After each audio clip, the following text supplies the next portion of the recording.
I would Yes. say in the US too, it's pretty corrupt in many Yeah. ways. I don't think like Russia and Kazakhstan. Kazakhstan's got its own unique flavor of politicians, but Hmm. yeah, not the best way to help people. Yeah, it's not the best way. So again, about wow, that's it. So interesting. So you learned Russian language in Russia. Well, I first learned it in the US, so I took it for 2 Hmm. years in university, and then my grade was high enough and my level of Russian was good enough to study abroad. So I did. And that is where I really actually learned the language. And from then on, I worked really hard to at least be able to speak, not fluent, I'm definitely not fluent, but speak in a conversational manner. Hmm. Because I know, like as you said, so you speak in several languages. Қазақша söylейсіз? Yeah, Yeah. Solesis Azda, Suleiman. Хорошо. Говорите по-русски? Да? Конечно, говорю. Хорошо. And you speak Arabic. I don't know any Arabic, sorry. Don't worry, I forgot. Okay. I just know, no, I don't know anything. Actually, you know a lot because of Kazakh. You'd be surprised. Ah, yeah, that's true. Salam, assalamu alaikum, wa alaikum assalam. Those are all Arabic. Yeah. Assalamu alaikum. So I can just say assalamu alaikum. Yeah. Yeah. Okay. See, look at you. So I just need to start and I would be a native speaker soon. Mm-hmm. Okay. As I see that you have a huge interest like in ancient history and history in general, especially Central Asia or Russia, as you mentioned, is there any correlation between your interest in history and learning languages, or was it only your own decision to follow your motivation to speak in these languages and get to know more the culture, people, or were there any other reasons? One big reason was, yes, I think learning a language is a great way to actually learn the authenticity of a culture and its kind of like life, because you can only read and learn so much from a book or a textbook, and it doesn't really tell you much about them. A great example is when I was studying Kazakh in the United States. I could learn the language, I could read about all the history, all the text, everything. But when I went there, the language, the culture is so different. I went to Shymkent, so I learned very formal, very not Shymkent Kazakh. So when I went down there trying to speak it, I was like, I have absolutely no idea what anyone is saying. And you don't get that in a textbook, and you don't get the human qualities of that. And so that was the big part of it, because I do really like that, particularly like history, myths, legends, all of those. They come a lot from language, not what you learn in textbooks.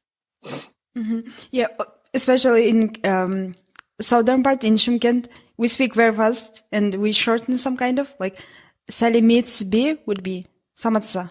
Samatsa. I just gave up. I'm sorry. I had to speak more Russian because I couldn't understand. But I would never have known that if I hadn't gone there to see it. I would just assume by the book that this is what all Kazakhs speak. So that's why I think it's really important. And if you do learn history, you should always learn the language, because the correlation is right obvious. They're together and they're part of the same historical field. Yeah. Okay. So about the you learning Russian in Russia, how was it? How would you describe it? It was tough. I'm not going to lie. When all countries say that Russian is one of like the four most difficult, widely spoken languages, it's very true. It's really, really tough for people who speak a Western style language, like the Romance languages, just because of the grammar. The grammar is absolutely insane. Why do you need two different styles of verbs to go? I do not know. Why does it matter if I go to and from, just two? I do not know, but Russians clearly need a distinction. So that was really tough. But once you learn the language, it's amazing what you can actually say. I would say Russian is way more descriptive and way more precise with what you're actually saying. It's very cool what you can say in Russian. Whereas in English, we have a lot of these phrases that stand for a lot, like I get something. Russian would be like, you take it. Did you steal it? Right? Like you're so much more precise that I really liked that. And it's very poetic. You can see that there's a long literature and poetic history, and it plays out in the way that you can mix word order, right? Like you can say, I love you, you I love you I, right? In English, you sound stupid if you say them like that. So I think that's really cool, the fluidity of the language. I agree But with again, you. it was Yeah. tough. Oh my God. Could you please, not you, because you're Kazakh, but could Russians like make their language easier? It would be so nice. I totally agree. I think I started learning Russian. Well, we start learning Russian in first degree. Like personally, I started. I still make a lot of mistakes, and yeah, it's one of the difficult languages for me. Actually, I'm still learning it.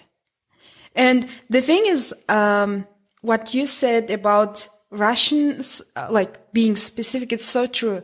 Because when you speak in Kazakh, like we don't specify things. We say, ano, mno, Mhm. something, somebody, we don't specify. But in Russian, you have to specify.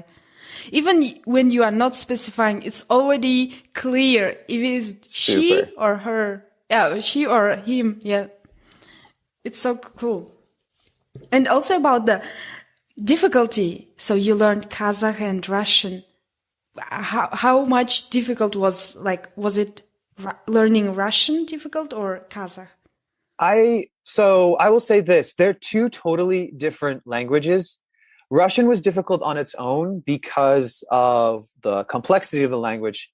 Kazakh is both difficult and easy. It's really difficult because of you want to put endings on endings on endings. So you have Hmm. this nice, small, cute little word, and now it becomes like this long, and it's right. Like it has all these inginges and things, and it's tough.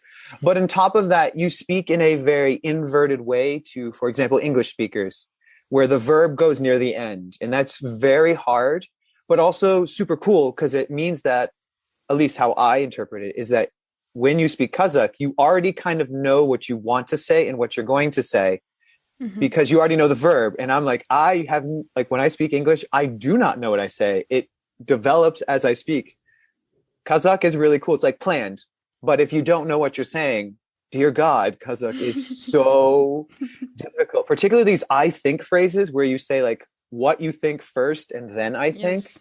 That blows my mind. I'm like, today was a Yes. beautiful day, I think. What? It's so hard, but it's super cool. And I will say, Kazakh is a very beautiful language. I like how things rhyme.